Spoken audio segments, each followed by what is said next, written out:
Welcome to First Things First. I'm Jenna Wolf. That's the Hall of Famer Chris Carter. This is Nick Wright. It is Friday. We are all in a great mood. I am, at least. Absolutely. Right? 100%. Everyone's in a great mood. Well, I am. Hadn't talked to these schmoes all morning, but hey, I it's feel a busy good. morning when you're putting together a 3-hour sports show. We are... And there's a lot going on, man. U.S. Open's going on, World Cup's going on. World Cup. NBA free agency a couple weeks away. Things that Kevin Durant said. It could be its own show. I forgot There's a about that. lot happening. I have a pen. I'm just glad Nick showed up. I'm just. Nick had to run home in the middle of the morning, Man. in the middle of a meeting. He's Man, like, I gotta get home. I took my car keys to work today. The My car wife keys your would've wife left needed. me. I Yeah. had to go home. Yeah, but we're here. We're good. We're live on FS2 this morning. Got a lot to do. We should just do a show in the 2 hours getting ready for the 3-hour show. Exactly That's sometimes equally as entertaining. All right, that's assuming this is entertaining, and it is. As the LeBron decision unfolds, you know, the one upon which literally everyone has an opinion, we will start to branch out a little and discuss how his move will affect his fellow players. Kyrie Irving, former friend, now possible foe, was asked about the possibility of reuniting with LeBron should he choose Boston as a destination next year. Kyrie said, quote, "In this business, I've kind of experienced it all, and I've seen a lot, so we'll see what management decides." Are we reading between the lines here at all, CC? What do you think? Should LeBron really consider reuniting with Kyrie in Boston? Would that work? Well, LeBron should consider going to any team that can give him the situation that he wants. He wants to be able to compete for championships, and it's a lifestyle move as far as his family. Now, does Boston fit in that as far as the things that he wants to accomplish in his basketball career and his personal life? And if they fit in, then LeBron should. LeBron didn't opt out Of Cleveland. Yeah, for Kyrie. Kyrie opted out without talking to LeBron. You know, did it kind of behind his back, said he wanted out. So in doing that, he said he wanted his own franchise. But when you say that, you say you don't want to play with LeBron James. Because what Kyrie could have done, even if he wasn't having problems with his knee, he could have gone to LeBron. They could have gone to the general manager and been like, "Hey, LeBron, what are you going to do next year?" And LeBron's like, "I don't know what I'm going to do." And he could have been like, "You know something?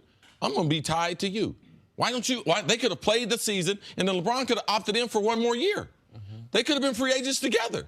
Hey, man, we can go anywhere. Like what we're doing here in Cleveland, we can take this potentially. If Kyrie wanted to go to New York, he could have, "Hey, LeBron, let's just wait another year." So, man, that ship has sailed. Kyrie does not want to play. That's why in his comments, he said he put it on management. Well, let's see what management thinks. Now, if I'm the management and I'm Danny Ainge, I'm looking at LeBron James because if you don't acquire LeBron, you're going to have to beat him at some point. And Danny's trying to put another banner up there in Boston. To me, you look at Kawhi. Yeah. It doesn't look like Paul George is a viable option based on some of the players also they have. But you have to explore the LeBron James option, or you are not being responsible to the Boston Celtics, their organization, and their fan base. I also want to remind the audience about what the LeBron and Kyrie relationship was before Kyrie asked for the trade or demanded the trade, and even after Kyrie demanded the trade. Before Kyrie demanded the trade, LeBron did everything he could do to empower Kyrie Irving. What did we learn this year in Cleveland without Kyrie? Oh, LeBron's the best closer in the NBA. LeBron, the buzzer beaters, no problem. Fourth quarter scoring leads the league. Clutch shooting percentage leads the league. Clutch points leads the league. But he realized that's where Kyrie excels. Yes. So I will defer to him in those spots because that's where the young man, as he would put it, or the kid, somewhat patronizingly as he would put it, could realize his greatest basketball self. We know that Kyrie Irving can play great in the biggest games of the year because he got to play with LeBron, so he got to play great. He got to play in those games, the biggest games of the year. And the reason I say even after Kyrie asked for the trade, Kyrie demands a trade, that doesn't scorch the earth to LeBron. He goes to management and says, don't trade him. They then make the trade, but because of the Isaiah Thomas physical doesn't go through, LeBron goes to management again and says, we have another chance to keep him. Bring him to training camp. I will get this turned around. So would LeBron be okay with playing with Kyrie Irving? I say absolutely yes. And do I think they would both be professionals in 2018 and do their best to win games?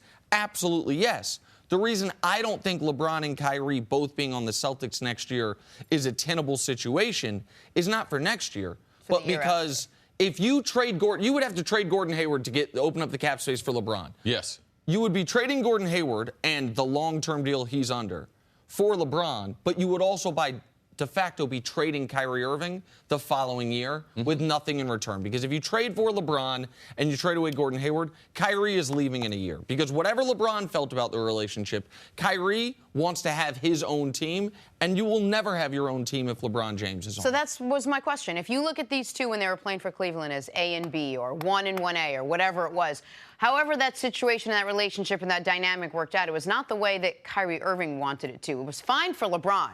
He was fine. Like, I'll let you look good. I want you to look good. I want you to give you every opportunity. Because at the end of the day, everyone knows it's LeBron's team and Kyrie is on it.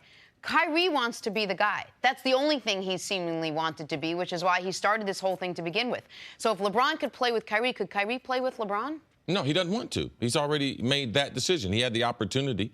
I don't think he wants to play with LeBron. Even if LeBron was a few more years advanced in age, he wouldn't want to play with an aging LeBron because he wants to get the credit. He said he wants his own team. Like, when you say you want your own team, what do you think those things mean? But would that be enough for Danny Ainge to say, oh, okay, so if you want your own team, you're a big enough superstar, you want your own team, we won't go after LeBron? Oh, no. Go ahead. No. Listen, I think that if the Celtics could execute the trade that Jonathan Jarks and the Ringer laid out, the three-way trade where Kyrie goes to the Knicks, there's draft picks and cap filler that go to Cleveland, and LeBron goes to Boston, Danny Ainge would do that. If LeBron calls up Boston or someone on Boston, because you're not really allowed to call the team yet, and says, I want to go there, I think the move they would make would be trading Kyrie because there's not enough. The salaries have to match. It'd be Kyrie or Hayward. I just explained why I think the Kyrie move is the more sensible move. And we also have to know that Boston, I think, is uncertain, absent of LeBron. Let's say LeBron goes to Los Angeles. I think they're uncertain about their future with Kyrie Irving. Yes. They know that not only does That's going to be a constant, LeBron or no LeBron. So you can try to blame it on LeBron. The Kyrie thing is real. It's not just the 4 knee surgeries. It's not just that Kyrie put 4 teams on his list to be traded to, San Antonio, Minnesota, Miami, or the Knicks initially, Boston not being on the list. Kyrie knew Boston had the assets. The Cavs had to bring that to him. And this is something that matters more to me than it does to you, C. But they also know that Kyrie was conspicuously absent from Game 7. After being on the bench that whole series, all of a sudden, a home Game 7 to go to the NBA Finals, Kyrie wasn't there. They also know that when he was asked about re-signing, he didn't say, listen, of course I'm going to be here, but it doesn't make sense for me to sign long-term financially. He just said, it doesn't make sense for me to sign long-term financially right now. We'll cross that bridge when we get there. For all those reasons, if LeBron today announced, I'm staying in Cleveland, there would still be questions about Kyrie's long-term viability in Boston. How much do you give this potential move for LeBron? I mean, do you put it up there? Because I know you think he might, in the East, if he stays in the East, it'll probably be in Philadelphia, which is what you think he might do. Would you put Boston and Philadelphia almost on the same plane in the East? It doesn't fit the model that LeBron wants. Yeah, you can vie for championships, but he also said it's about lifestyle and his family. Like his kids and his family, they have not some of the things that they've wanted. They lived some of their life in Miami. So I look for them to move to somewhere warm, not just because it's warm, but because what the family wants to do. From a business standpoint, the interests of the oldest boy, they got 2 homes in Los Angeles. So he's saying if it's lifestyle, Dwayne Wade, what did he say? It won't be just a basketball decision. It will be about family and lifestyle. And Boston does not provide that for LeBron James at this point in his career. But Boston doesn't check any of the boxes, except for they'd be the best basketball team. Yes. Like, of all the teams, like, the only box now the question is, does LeBron think I can win anywhere? But if the Kyrie trade happens, and you have a starting lineup of LeBron, Jaylen Brown, Jason Tatum, Gordon Hayward, Al Horford, to me, that is on par with Golden State. And what's the one thing that is right, or at least as close as you can come to Golden State. The one thing LeBron keeps talking about that's missing from his cachet is the rings. Well, that's the one thing we keep talking about. I haven't heard LeBron say anything's missing from his cachet. He obviously wants to compete for championships, but I think he's pretty convinced his legacy is intact either way. Right. I think the one thing, Jenna, that you can kind of grab at there, what does LeBron kind of mention that he doesn't have? That he doesn't have on his resume, he played for a great coach. So he does talk about not necessarily his career not being complete, but he talks about some of the things that some of the other great players had that he didn't have. So I could see why you're talking about, what's he look? Yeah, he would like to play for a great coach. And that's why Popovich in San Antonio was viable, and I believe that Boston is viable. And we do have some Greg Popovich news to pass along. We'll do that a little bit later. We're coming up on the other side. What went so wrong for Tiger Woods yesterday? I picked him. That's next on First Things First. I think you're still picking him. Dustin Johnson's chip in from the bunker on 8 for birdie. Finished the first round tied for the lead at 1 under at the U.S. Open. This was a critical shot for him. Both of the guys he was playing with, Tiger and Justin Thomas, were inside of 10 feet for a birdie. Neither one of them made it. Only one makes birdies. He comes out of the bunker. That's the reason why Dustin Johnson is number one. It's not just the long ball. And sometimes those are two-shot swings, because if it doesn't bounce right in, could roll past, and you have a very difficult putt coming back. Here's the opposite of that. Graham McDowell's bunker shot hits the flagstick and rolls right back to it. He finished 9 over for a tough round 1. One of the biggest problems, also, you get a bad break here, it hits the flagstick because he's going to be on the green, the worst he's going to make. But because it came back in the bunker, you know where that ball ended up going? Right. Back in his footprint. Yeah, right in his Because of gravity. All right? The gravity is the lowest point in the bunker. I mean, it's got a lot to do with it. You're right. I just didn't. The gravity is going to pull the ball back to the lowest point in the bunker. All right, let's stick with the U.S. Open. Let you know what went wrong with this one, too. Tiger Woods was looking for anything that resembled the Tiger of old. Those things are hard to find these days. He struggled right out of the gate. Triple bogey on the first hole. It was the first time he ever triple bogeyed in the U.S. Open. You know, 88% of U.S. Open champs since 1960 have been within 5 shots of the lead after the opening round. Tiger Woods, 9 shots back. Here's what Tiger had to say after the rough start. I didn't putt well today, and I thought I'd throw it pretty darn good for most of the day. Just never really took advantage of the opportunities, and making a triple and 2 doubles, not very good. It's frustrating because I hit the ball, I'm hitting it well. In the last, I think, 4 tournaments, I have not putted well. And so if I can putt like I did at the beginning of the year, we got something. I just haven't done that. All right, see, you watched all of this. What went wrong for Tiger yesterday? Tiger didn't make any excuses, so I'm not going to make any excuses for him. From the beginning, though, his second shot on number 1. And the only reason why I know this is because I've been to so many tournaments with Tiger Woods, walking with his parents, walking with the team surrounding Tiger with Nike. And as good as Tiger is, man, he has the same amount of nerves and nervous tension at the beginning of rounds that everyone else has. I told Nick this, and Nick was astonished. Like, I can't believe that. Yep. I said, Nick, watch him on the first hole. Now, we've seen him in this comeback. Early in the rounds, you could see this. He hits the ball over the green. Then he tries to hit a miraculous flop shot. Because it was into the wind, it knocks it back to him. And he makes a critical mental mistake. His putting has not been good. You cannot be in competition for a tournament like the U.S. Open and start with triple bogeys. And then, if he needed a clean scorecard the rest of the way. Then he adds 2 more doubles along the way. So I could see what he's saying. He's very, very frustrated. He is striking the ball well. But in golf, no matter how well you hit the ball, if you don't putt, it's really hard to score. Because the putter is your scoring club in golf. And it hadn't gone well for Tiger, as he said, the last 4 tournaments. To your point about his nerves on the opening hole, in his career now at the U.S. Open, he's won 3 of these things. In his career at the U.S. Open, he's 15 over on the opening hole of the tournament. That's crazy. Yes. So, I mean, going into yesterday, he was 12 over because obviously he had the triple yesterday. And the way he got that triple is what was so disheartening to me. We know that throughout this comeback, at times the driver's been erratic, and at times the putter's been erratic. But where he has been already, once again, one of the best in the world, is with his iron play and his short game around the greens. And what happened on the first hole? The drive's perfect. Driving iron off the tee, right down the middle, it's perfect. And then an easy approach shot, relatively speaking. He goes the one place you can't go. His 2 other competitors with him, Dustin Johnson, Justin Thomas, were short, but they went in the bunker. They saved par. Go ahead. The one variable that golfers hate It's not how long the golf course is. They don't care about the bunkers. They don't care if you put water on the golf course. Their variable is wind. Yep. So it looked like a relatively easy shot, but when you have wind gusts between 15 and 25 miles an hour. Now, the thing that's unique about this golf course, it's very link style. Ain't hardly no trees on the golf course, no buildings, no homes to be able to block the wind. So sometimes you catch a wind gust, which he caught on number 1. That's how that ball ends up that far over the green. So he misses his approach shot, the worst place to miss it, according to the announce crew, which I thought did a great job on FS1 yesterday. And then his chip, he misses it in the worst place you can miss that as well, short to where it's going to roll right back to him. Like I didn't expect Tiger to putt brilliantly, and he didn't. I didn't know that he was actually better off the tee than I thought he'd be. But those types, that mistake there, that cost you a couple shots, if not 3, and then a 4-putt on 13.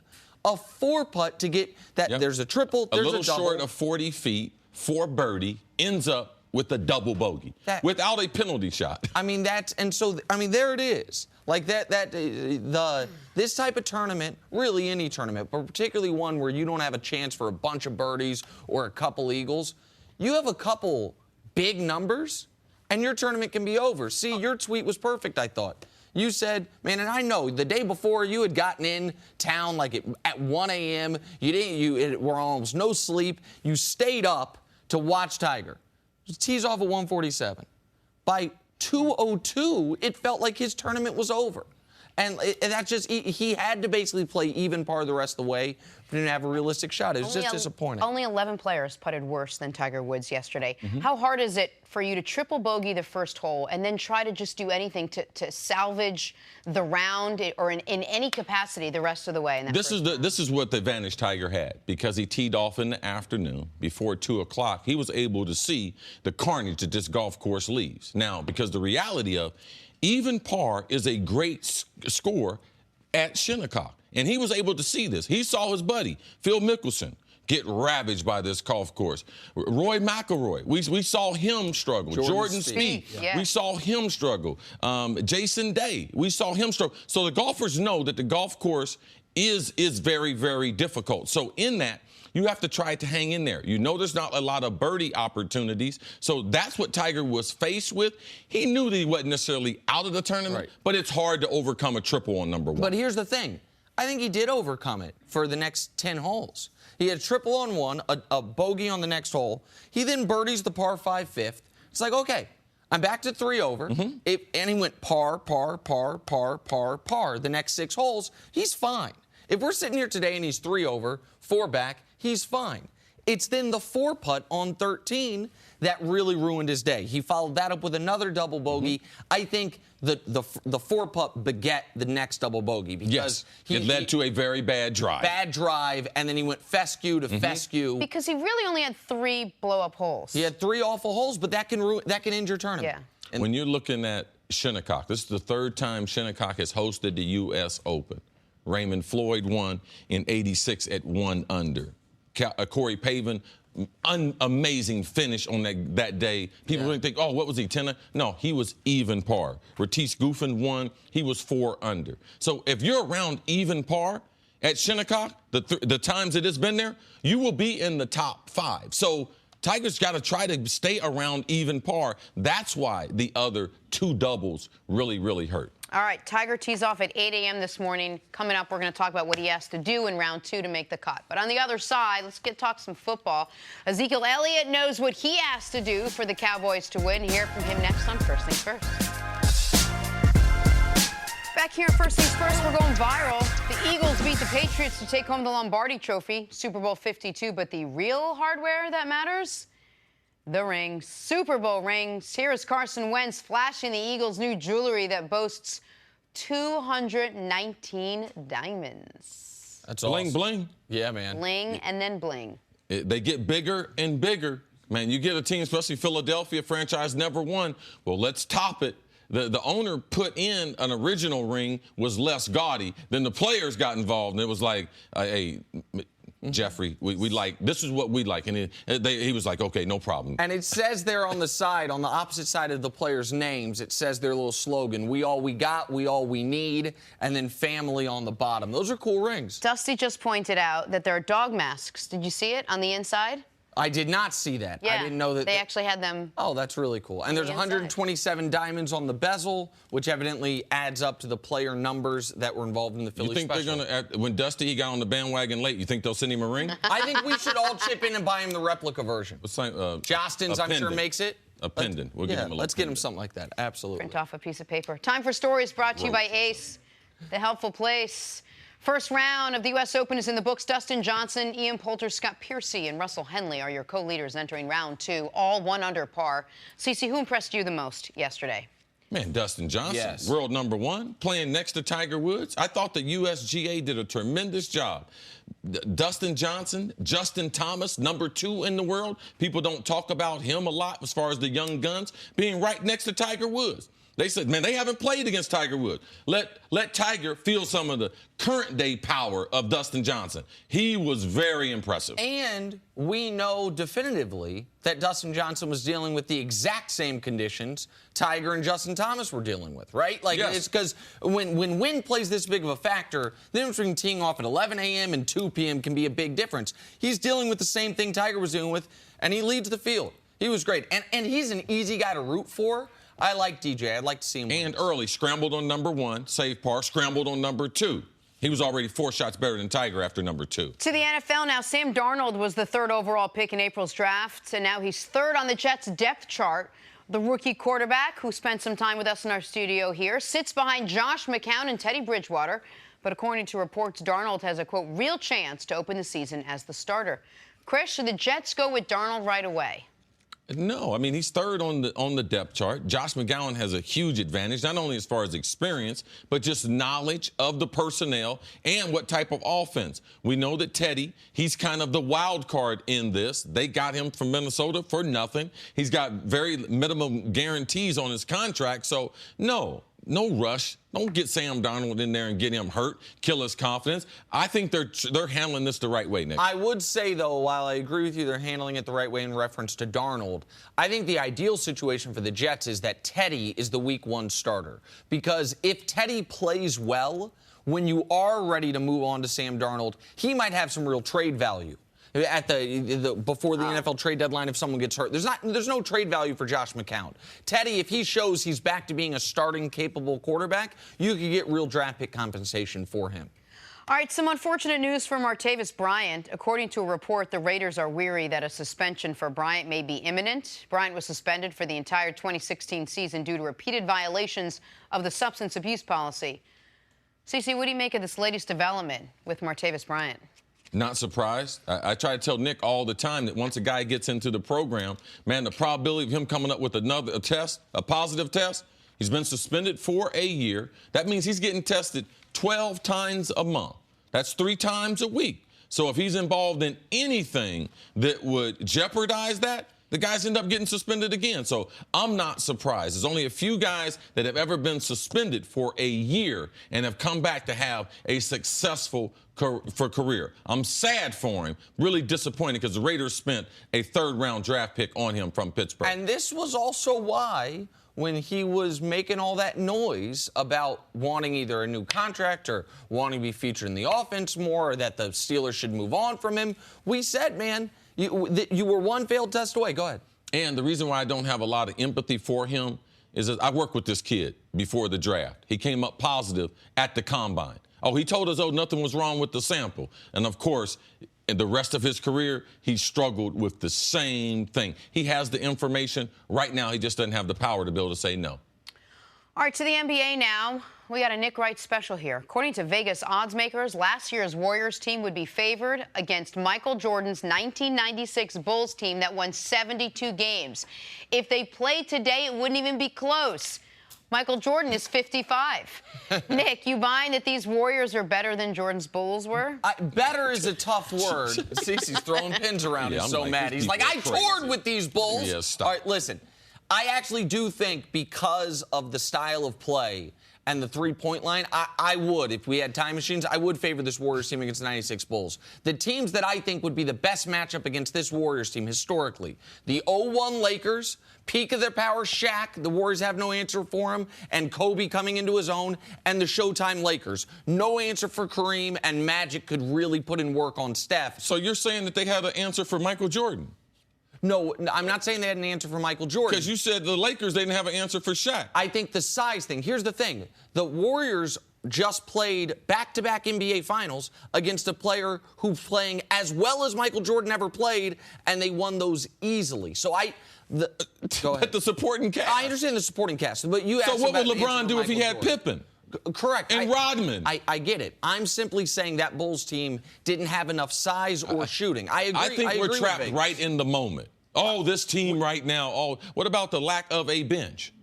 Listen, I'm responding to what Vegas said. It's not me being trapped in the moment. Vegas said they'd be favored. I'm saying teams I think they wouldn't be favored against. The 0-1 Lakers, the Showtime Lakers. What? What, see? What? I'm going to get me a burner again. All right. Speaking of which. Finally, the latest head-scratching comments from Kevin Durant, the now two-time Finals MVP, says, quote, I mean, I'm crazy about winning. Don't get me wrong, I'm just not obsessed with winning championships. It's not the only reason I play. I play for my individual growth. Chris Carter, what'd you make of these comments? Well, I'm not surprised. This is what we do to athletes now. We ask them so many different questions, and we try to put a different spin on it. So now the spin is, would you like to win?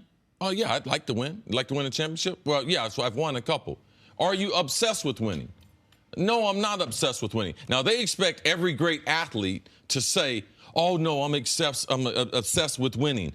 I'm totally consumed by it. And most of them, they wouldn't be. LeBron is not obsessed with winning. He's not. He wouldn't be, because he'd be dying the last couple of years if he was. So I just think that we set athletes up sometime to get a comment like this. I like Kevin Durant because it's measured and it's appropriate. No, he's not obsessed with winning. I hate when, now Daryl Morey, when he said that, I really thought like that organization where they are, like when he said they're obsessed with Golden State, I could understand that. But players and trying to think every player is going to be like that, no. So I got respect for Kevin Durant and his answer there. Let me add another quote to this, though, that Kevin Durant, Steve Nash said to him right after he picked the Warriors. Quote, it's not about championships. This is about challenging myself and learning new things. And that's the part to me that when he says, I'm not obsessed with the winning, I'm obsessed with challenging myself or evolving my game, that rings a little hollow. Only in that the only, to me, logical reason to pick Golden State was championships. Your job didn't get harder. Your job got easier. But he could be challenged basketball-wise by the basketball players to play there with them in that. I could see why he would be challenged to go there. Like, what do you mean? From a basketball standpoint, to play with better players. You can learn more about basketball. The basketball in the NBA is a basketball laboratory. Would you prefer to be learning with Steph and Clay and Draymond going through the NBA, or not learn anything with Russell? So, no, I understand the ability to learn more about what other great players do. I agree with that point. The challenge part, that's where we may disagree. That I don't think Golden State presented more of a challenge for him. It maybe presented more of an opportunity to evolve, more of an opportunity to grow his game, as he puts it. But it was the reason this quote stood out to me is, if you weren't, I thought when KD picked Golden State, I thought he was simply trying to remove the arrow critics had that you haven't won a title. So I will go the quickest possible path to a title because every other part of my resume is unimpeachable. I've won an MVP. But there's no way we can prove that. Like, there's no way we can prove Kevin Durant just wanted life to be easier. Kevin Durant made the best basketball decision for him, personally, to be able to grow his game.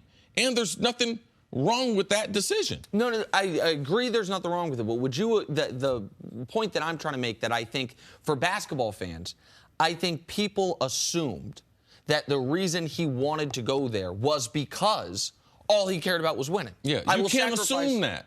Like, you can't assume that. He likes the environment in Golden State. You know what? He likes the players in Golden State. And just because they're great players and they have a great collection of players, like, we have to consider who you want to play with. And he wanted to play with those guys. Like, what's wrong with that? No. You're saying what's wrong with that. This is not, to me, at all I've made it clear the reasons that I personally... I think Kevin gets a lot of criticism because people think he copped out and made the easy decision. Correct. But he made the best decision for his life. It's no one else's life. Like, Kevin Durant has to fulfill what he thinks is best for him. Like, and so now every time he answers a question, like, he's not going to be right because of his decision. He's not wrong because his answer here. He's wrong now because he can't be right because he decided to go to Golden State. And I'm just not going to judge him on that. And I just want the audience to understand, I've made the reasons as a basketball fan I didn't like the decision, but I've also said, of course, he had every right to do it. The part that I found interesting was, I think most people, and you're saying they're wrong to assume, I think most people look at the decision and say, the reason you make that decision is because you are obsessed with winning, because you want to make sure you have the best. It's you. But now we've seen Kevin Durant is a different person. When are we going to take who Kevin Durant is as a person and try to analyze his decision compared to if I was a free agent? Well, you're not. People need to stop doing that. You're not in the position of Kevin Durant. You're not Kevin Durant. You don't know what Kevin Durant is thinking about of how he can grow his basketball game and how he wants to do it. So we need to stop assuming that we know. All right, let's talk some football, because it's easier. A day after the Cowboys locked up Zach Martin with the most lucrative contract ever for a guard, all eyes turn to one of the guys who will benefit from that. Zeke Elliot says that he's ready for a heavy workload in 2018. Remember last season, Zeke ran for 983 yards after missing 6 games due to suspension. His rookie year, he led the NFL in rushing yards and carries. Here's Zeke after camp yesterday. A lot is asked from the running back for the Dallas Cowboys. You know, a lot has been asked from me in the past 2 seasons, and I think, you know, I've had some great strides this offseason, getting ready to carry that workload this season. But, I mean, those receivers are also looking very good. I think they're a little bit underrated, a lot of bit underrated, but, you know, they definitely had a good offseason, and, you know, we'll be fine this season. Zeke's game, not sponsored by Gillette. What do the Cowboys need from Zeke this season to be a success? Well, they got to keep him healthy. I think staying healthy, that's one of the things that will lead to a great season. But where I look them to add volume to his game is I look for him to get the ball out of the backfield as a wide receiver. I look for him to get a lot of yards after the catch. They already had a tremendous screen game. Well, what does it take to have a tremendous screen game? They have very, very athletic offensive linemen. All their offensive linemen can typically get out on the perimeter and be an asset as a lead blocker. So that's something that they've done in his first 2 years. But I look for them to potentially expand it, move him out of the backfield, move him into the slot, have him get the ball quick in space because he's hard to be able to bring down. So I don't look for Zeke from a carry standpoint to be able to increase his workload over what he did, how many touches he gets per game per carry. I look for them to try to get him the ball in space and utilize him in the passing game. That's where I look for Zeke to be able to bump up his game because, as you mentioned, he was all-pro his rookie season. If he was to play that way, you couldn't be disappointed with Ezekiel Elliott. And for the Cowboys, it's, you know, to whom much is given or whom much can do, much is expected. Like, that is what they have to have from him. He has to be not only in the discussion as one of the best running backs in the league. I think for the Cowboys, given how they've allocated resources, given that Witten and Dez are gone, given that we don't think it's probably realistic to expect Dak to be quite as good as he was his rookie season, even if he's better than he was last year, you need Zeke to be the rare running back like Todd Gurley was last year, where people are saying, could this guy be the MVP of the league? Like, this is a passing-dominated league. We would all agree, right? There is no team in the league that has less money allocated to pass catchers and pass defenders than Dallas. Wide receivers, tight ends, defensive backs, the league average is $62 million. The Cowboys are spending $38 million on those 3 position groups. Why? Because Zeke, for running backs, actually making a lot of money, but most notably, their offensive line's making a ton of money. They got a D lineman on the franchise tag. DeMarcus Lawrence making a lot of money. So where you're spending your money, you have to get your production.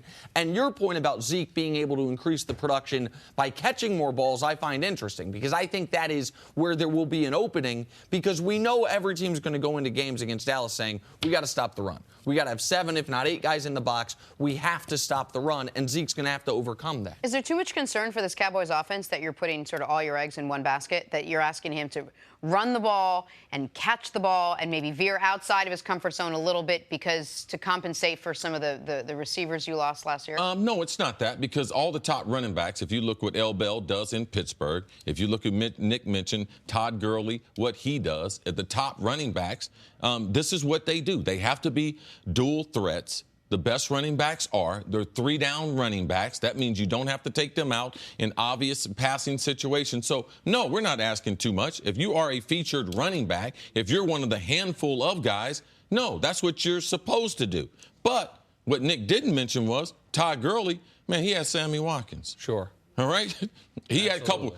Cup, the Cooper rookie, Kupp he had well, he had a tremendous year as a slot receiver. My man that came over from Buffalo, Robert Woods. Man, he had a tremendous season. So you need other things around you. If you're going to be Todd Gurley, you need that passing game to be able to step up. But the other thing I keep thinking about when we talk about the Cowboys and Zach Martin's big deal and the fact that they lost Dez Bryant, all the storylines this offseason is something. Chris, when you and I first started doing TV together, before the show even existed, and the Cowboys were the topic of the league, they were 10-3 or 10-2, and then you ended up 13-3, number 1 seed, and then they lose that playoff game. They missed their window. You were adamant that they might have, that their best chance to win a championship or get to a championship with this core might have been that year. Like, how much better will Zeke ever be than he was that year? How much better will Dak ever be than he was that year? How much better will the offensive line ever be than it was that year? You were adamant about that. The rest of the football world, myself included, was like, man, no team is better primed for the long term than the team that just had 2 rookie phenoms. And I wonder if you still feel similarly, that they will look back on, man, we had home field. We had everything break right. We were incredibly healthy that year. And we were one and done in the next 3 years, they will not have a better team on paper. All right? So, and they also had home field advantage. You're in Jerry World. You're playing at home. People talk, well, the inexperience of you better try to win when you can. Now they still have Dak on his rookie contract. They spent all that money. I think that will be true. The next year I predicted there would be a correction. They would have a hard time winning 10 games, which turned out to be true. And then now we're in year number 3. So there is no future, Nick, in the NFL. It's right the now. Future's right now. Yeah. So you were adamant about that. Oh, man, year. this trade, the projection, the salary cap. Man, you better try to win now. There ain't no future. Slow your roll. Coming up. Did somebody tell you that? No, that was just me. Did it make sense? Well, that's your fault. Okay. I was going to blame it on someone else. Oh, it was Brum. He's not here today. Coming up, big fight at Giants camp. Will it galvanize or gut the team? That's next on First Things First. We have Chris Canty in the house. Happy Friday, Chris. In the building. Welcome to the show. Hey, Jenna, how are you doing today? I'm doing well. How are you doing? I'm outstanding, ready to talk some football. Let's talk some Let's get to it. football right now. 8. Stop. Here we go. And we're in. She made it 14. Canty has an effect on Jenna. Jenna just falls apart. Right? The Giants, so big. The Giants wrapped up minicamp yesterday. Nothing mini about minicamp. Nothing's working. The Giants had just 3 wins last season, their fewest win total since 1983. It was a good year, see, it was a good year. So let's get back to minicamp. A fight broke out involving Damon Snacks Harrison. Friend of the show. Yeah, and Snacks. rookie offensive guard Will my guy. Hernandez. Snacks reportedly swung his helmet at the rookie. Also, their prize signing of the offseason, Nate Solder from New England. He hurt his leg during the incident, but is expected to be okay. CC, I'll start with you. How big of a deal are fights like this in minicamp? Well, in every football team pretty much that I've been on since high school, I would say in the training camp phase or trying to put the team together, that there was some type of fight or altercation. A lot of people would say it's kind of a necessary thing in trying to put a football team together. But as a veteran player in pro football, you have to realize that in this new age of football, with the collective bargaining agreement, with the lack of physical contact that you can have, it's hard to figure out and to make a football team. You can't have the two-a-day practices. You can't have the type of contact, the tackling and everything with concussions and everything that we used to have. So now you have to teach football in shorts. And a lot of young players, Will Hernandez, first mini camp with the Giants, I'm sure he does not know how to practice in shorts. You mean like take it back a notch? Well, no, down. you have to go 100%, but you have to know how to practice safe and still go 100%. You have to be able to take care of the veteran players, because the veteran players, this is what they've have gotten accustomed to doing because they've been in the league long enough. Younger players, no, it's not about taking it back. You're not going to be reckless. You can be intense and not be reckless. And I know Chris Canty's going to tell you this. If I go to mini camp every year as a veteran player, I know I'm going to have to whoop one of these guys. Yep. One of these young 100%. guys is going to they're going to try to make their career off of me in shorts. And I'm not going to let that happen. So typically, one of the loudmouth DBs, he feels like he's going to make minicamp off of Chris Carter. And I already know coming into minicamp, I'm going to abuse one of these kids. I'm going to treat him so bad. You're I'm already going to throw mad. him to the You ground. haven't played in a while. It's the attitude. I'm laughing because I feel the same way. I know what I'm going to have to do. Denny Green is looking at me. Brian Billick are looking at me. And is Chris in shape? Let's see if he's been working. But these young guys, they think that I've gotten older. And I'm going to make an example out of one of them. And I'm sure my man Snacks decided, I haven't had a snack in a while. This guy, Will Hernandez, he's supposed to be the toughest guy in the draft. That's when he came to Texas. Second-round pick out of UTEP. Yeah, they said he might be the toughest guy. So, okay, let's see if you can win one against Snacks, and I'm sure Snacks let him know that, listen, it's not going to happen that way. Yeah, it's easy to be tough against teenagers in college, but when we start talking about playing in the NFL, we grown men. And there's a certain way that we do this, and CC, you hit the nail on the head. Young players have to learn how to practice, because ultimately the most important thing is making sure you get the best 53 on the team healthy into week 1 of the regular season, because that's when it really matters. And as far as what you're going to get from mini camps and OTAs, we're talking about practices in shorts and helmets. So the physicality aspect of it is not going to be there for offensive and defensive line play. But on that That's some of the worst time for offense and defensive line, because guys can't protect themselves. And it's why rookie offensive linemen are struggling more now than ever before, because they're blocking differently in college, and then in their transition to the NFL, they don't have as much time to actually practice. It's hard to teach them, Chris, right? It's hard to teach them, and here's the one thing. You know that the Giants' offensive line was the focal point of a lot of criticism last year, and so the coaches during OTAs, during minicamp, there's an emphasis on those guys being able to set the tone, set the tempo of the practice. We're going to be more physical as a team, and right? That's who does it. When you start talking about these kind of practices without pads, it's the offensive line that sets the tone for that, and everybody kind of reacts off of that. But in that particular play, when Snacks Harrison and Will Hernandez got into it, there were a lot of players on the ground. It was a run to the left side of the offensive line. There's a lot of guys on the ground. The one thing that you will hear every coach say at the beginning of training camp, stay off of the ground, because that's when guys get hurt, and that's why there's concern right now around Nate Solder's right leg. Somebody rolled into him. Somebody rolled into his leg. And so I understand there's a little bit of an issue with Snacks Harrison escalating the incident by taking the helmet and swinging it at Will Hernandez, who didn't have a helmet on. That's dangerous. That's dangerous. I mean, and that takes it to another level. But I also understand a veteran player wanting to fight for what he envisions this practice and the tempo of the practice should be. All right, I feel like the best training camp or mini camp or off-season fights usually involve offensive and defensive linemen. You, of course, no disrespect to wide receivers and defensive backs. You play D-line, either with or without names, preferably with names. Can we have a story that involved Chris Canty? Yeah, so I'm going to take you back to my rookie year in Dallas, and we had our first mini camp. Bill Parcells was the head coach. Casey Rogers, now defensive coordinator for the New York Jets, was our defensive line coach. And I had one of my teammates, nose tackle Jay Ratliff, and he was in the meeting with the defensive line, and he was talking to Casey saying, listen, we got these offensive linemen, they're jawing at us, they're veteran players, and you want to respect them. And Casey looked at all of us, because it was Marcus Spears, Jay Ratliff, and I, all rookies that same year. He said, you're a man before anything else. The very next practice that afternoon, Jay Ratliff gets into a fight with the backup offensive lineman, and let's just say that offensive lineman from that point on, he wasn't playing football anymore for a living. He was selling suits. Just going to leave it at that. But that's what it is. You're always going to have those types of altercations. But I think the most important thing in all of it is keep in mind that you're teammates and you're all working together collectively to accomplish a common goal. What are you guys fighting about? Besides you wanting to show the young guys that you still have it and that no one needs to, command any real estate that's not yours, what are you fighting about? Oh, you're just fighting about respect. That's all right. I just want some respect. And no one's going to take my position. I realize I'm one of the best players in the world.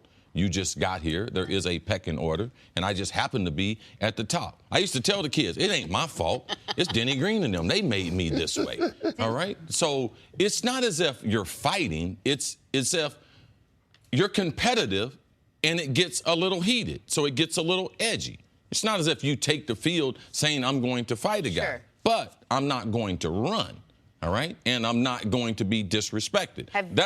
That's what it typically boils down to, respect. Yeah, the nature of football is to impose your will on another man. So when you start having that type of competition, it's like our show. Those types of things are going to happen. And the coach, it's his responsibility to try to make sure that he gives everybody in the locker room perspective on everything that's happening. The legendary Russ Grimm, one of the Hogs for the Washington Redskins, in his Hall of Fame speech, he said, football taught me something that nothing else can teach me. There's no better feeling than moving a grown man against his will. And that's why a lot of people in the trenches, that's why they play football. I'm sure Will Hernandez, he didn't want to be moved against his will. He shall not be moved. Yeah. What? Wow. Coming up, Wow. Chris, we'll see you a little bit later. I never played football. It was the only time I could move a grown man against his will. How will the latest news out of San Antonio impact LeBron's future? Say it, CC. For all of our fans out there, y'all didn't think Jenna played football. Y'all didn't think she had a Hall of Fame career. Really shocked. Back here on First Things First, Steven Jackson is here again. Hey, Steven, good morning. Good morning. How y'all doing? How are you? Good seeing you. You know, we spent the bulk of last segment talking about fighting among grown men, professional athletes, moving a grown man against his will. I done took a couple of L's. I done won more than I lost, though. So you're already jabbing, I wake up ready sparring. to squab. I wake up ready to squab. That's just in me. Forget It's it. in me, not on me. Okay, so I'm sure that as a tough guy in the NBA, I'm sure you've got stories. I don't know. Let me change that. Let me say. No. I'm not a tough guy. No, you're a I'm sweet, just a gentle man that stands on what he's believing, and I don't take no disrespect. I'm not a tough guy. I hate that. I don't And like you that. are, I would also add, tough guy, Jim. known for your loyalty. Yes, I'm very and loyal. that has pulled you into some situations that you otherwise, where you weren't necessarily the aggressor, nor were you the victim, Right. but of someone that you cared about was. But what about practice fights? Whether you were involved in them or not, like in practice, something that comes to mind in the NBA. Because Chris says NBA got no fighters, got nobody wants to do nothing. No, they got a couple guys that tough. Right? They got a couple real tough ones not a out of the tough guy. 500. Okay. Oh, okay, yeah. Get run over by a car and all your teeth knocked He out. told me to say that. Yeah, okay. Yeah, right. All right, so give us a story real quick. Them is the real tough guys, the Yeah. ones who say they're not.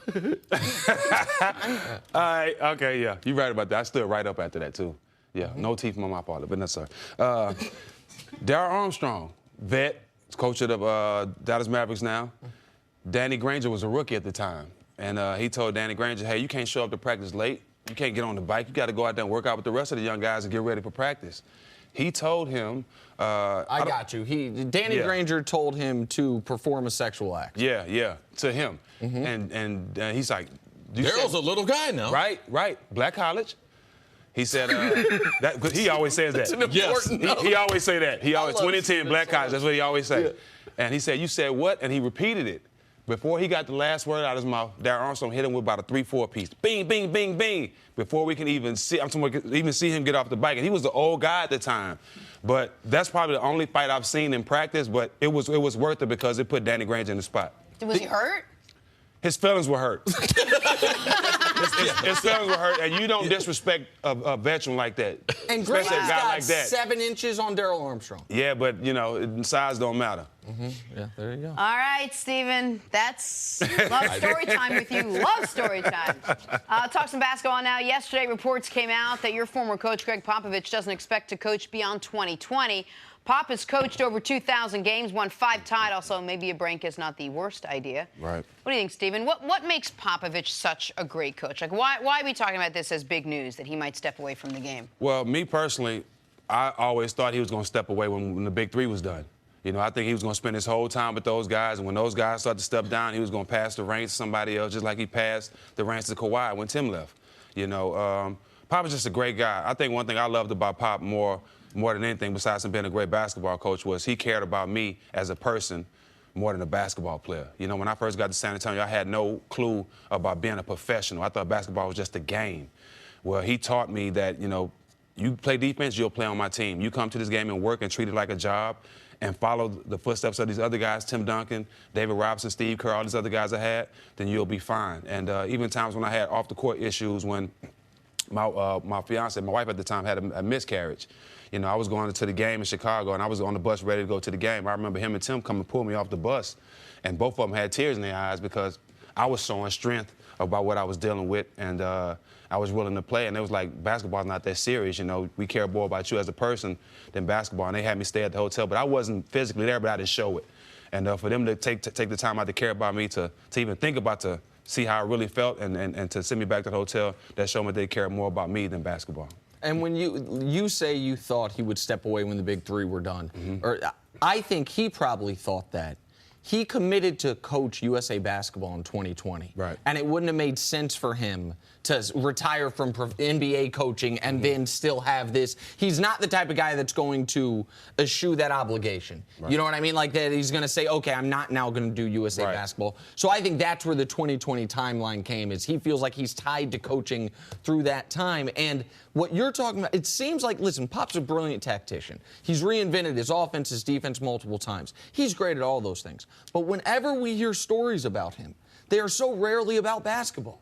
They are so rarely about what he does out of timeouts. It's about the joy he has for the game, but also the way he cares about his players as human beings and the Spurs family. Like that even once you're done playing there, you're still a member of the Spurs family, which I think that starts from him as the head of the family. Yeah, as a great coach, you have to be a great teacher. And that's what Pop has done. He's been able to teach basketball and be able to teach the game of life through basketball. Great coaches, they get the most out of the talent. Right. He has had good talent, but he's developed that into great talent. If you look at the Tony Parkers, if you look at the Ginobilis, would their careers be totally different? Leonard. Would they be totally different if they had played somewhere else? Right. His understanding of European basketball and other players from different countries. He's the best at coaching basketball internationally, all right? He has more foreign players on his roster. But the real trait to a great coach is, can you make me do something as a great athlete that I won't do myself? And that's what Pop has in common with Phil Jackson, with Pat Riley. And that's what makes him one of the great coaches that we've ever seen. That's why sometimes, even now, we went on this little run with Brad Stevens. I get a little upset when we put Brad Stevens on the same corner as Popovich when he's done so many different things as far as basketball, his interaction with different players, his international appeal, how he's changed his offense and defense a couple of times. That is the track record of a great coach and championships. And we're talking about Brad Stevens as a great coach, and there's so many things that he has not accomplished. Yeah, and one thing about Pop, too, a lot of people don't talk about, I think he's the king from the 20th pick on the rest of the draft. He's the best at finding stars in that area. You know, I don't think any other organization has gotten more stars in the second round and like Pop has. So let's talk about what this means. So if he is to step away in 2020, do you think this affects the Spurs going after a guy like LeBron James? Does this affect the Spurs trying to hold on to Kawhi Leonard? How much does that tie into the longevity of Popovich's career? I think if anybody wants to play in San Antonio, if anybody wants to be in San Antonio, they want Pop there. It ain't no question about that. Yeah, they're playing for him. I mean, everybody in the NBA would love to. You hear about guys that never played for Pop speak highly of Pop. KG, certain guys that never played for him. So if they want their team to be what it's supposed to be and get back to the winning field, Pop has to be there. Yeah, and also you have to, Pop's a man of his word. LaMarcus Aldridge, when he left Portland, he signed a 5-year deal with the San Antonio Spurs. In that meeting, he promised Marcus he would be there his whole career. So he's been there a couple years, right? He's got a couple years left. So that right there is the window, and also his personal life. Lost his wife, his partner of a lifetime. That right there has to have an impact. USA Basketball, the death of his wife, the promise that he made to the last free agent who they had signed. If you think him with this type of announcement or this information getting out is not going to affect LeBron James, then you don't know LeBron James, and LeBron would have to change his criteria to go there for 2 years and then be able to go somewhere else, and we don't think he's going to do that. Well, that's the thing is, there's two ways to look at this. One is, knowing Pop stepping aside, you can just X the Spurs off the list if LeBron only wants to sign a 4 or a sign-and-trade 5-year deal. The other way to look at it would be, LeBron now knows that the idea of, maybe at the end of my career I'll play 1 season for Pop so I can experience. That's no longer an option. Like, if he ever wants to play for Greg Popovich, it's this offseason. It's this decision. Now, that would turn him into, as Kevin O'Connor, who's one of my favorite NBA writers, put it, almost mercenary LeBron, which is year by year picks a new team. Like, I'll go play with San Antonio for a year or 2, make another decision after that. But all the information we've heard is that LeBron does want this to be his last decision. Whether or not knowing that this is his last opportunity to play for Greg Popovich, how much that changes it, I don't know. But that would be, you mentioned Brad Stevens in Boston, be a great coach for LeBron. Pop would be, obviously, no disrespect to Eric Spoelstra, the best coach he's ever played for by a wide margin. No question. Knowing what you know about Pop, you think he's done? 2020 would be it for him? I know Pop loves the game, and I know not having his wife is taking a toll on him because she meant so much to him. Yeah. And I wouldn't be surprised. I wouldn't be surprised if he moves on and just, be around the team, running the team, and not being on the sideline.